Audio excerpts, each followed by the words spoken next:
The episode begins during a sunny day on Normandy. A young paratrooper, named Albert Blithe, is seen staring up at the sky.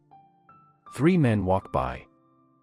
They notice Blithe and are apparently surprised, since he is the first man of easy company they've seen since the drop. Talbot calls Blithe over, explaining he got separated during the jump. The 3 men say that they got lost as well, and that they've been fighting with the 502nd. Blithe says he's just been trying to find easy company and so he tags along. They finally come to the town where the 506th is resting. They then meet easy company. Suddenly, Welsh calls 1st Platoon to move.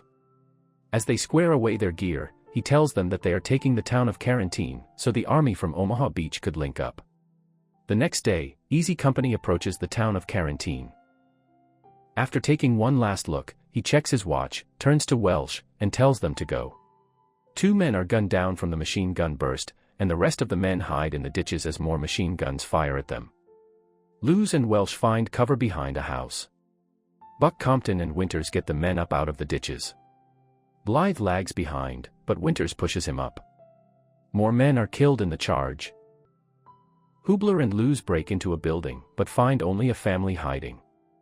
Suddenly, mortar and artillery fire come down on the men. They sustain many casualties, as Lipton yells at the men to get out of the streets. Blithe runs, but combat begins to wear down on him, and he slumps over in an alley with a blank stare on his face. As Private Malarkey and Muck are firing at snipers, they notice a chaplain named Father Maloney bending over the dead and wounded in the open, and says small prayers to them.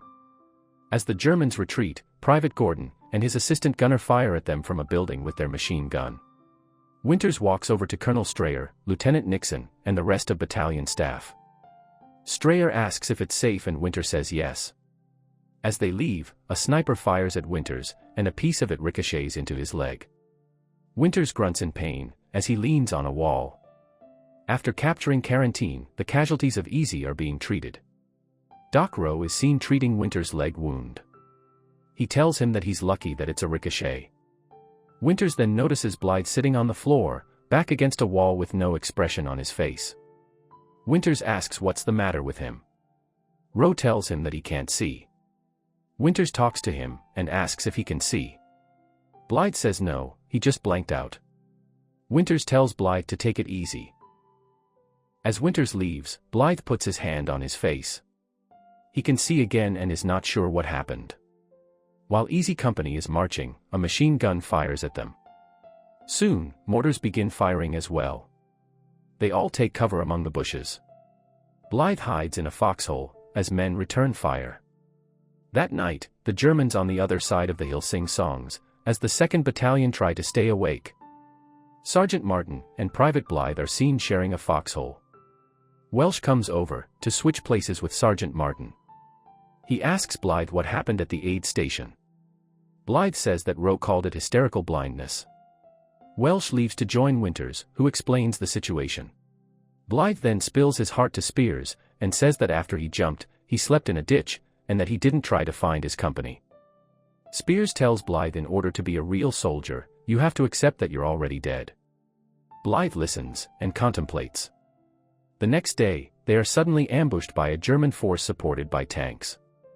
The men are forced to stay in their trenches and fend off with trench guns, M1s, machine guns, and mortars. Blithe hides, as the fire grows more and more intense.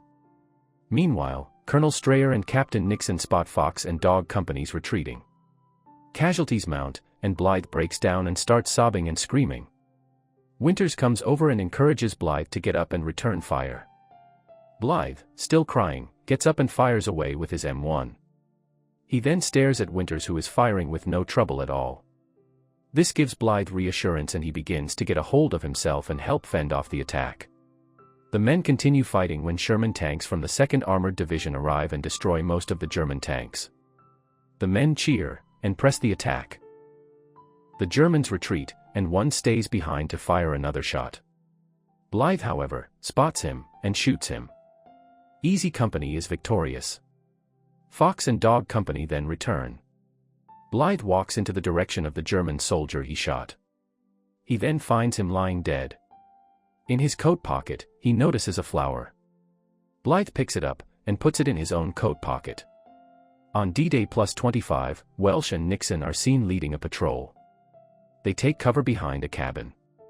Nixon says he needs to know what's in the cabin, and asks Welsh to get volunteers. Welsh asks for volunteers and Blithe chooses to go. Blithe gets up close to the cabin. He then motions, when he is suddenly sniped at the base of his neck. The men provide covering fire, while Dukeman and Martin drag Blithe.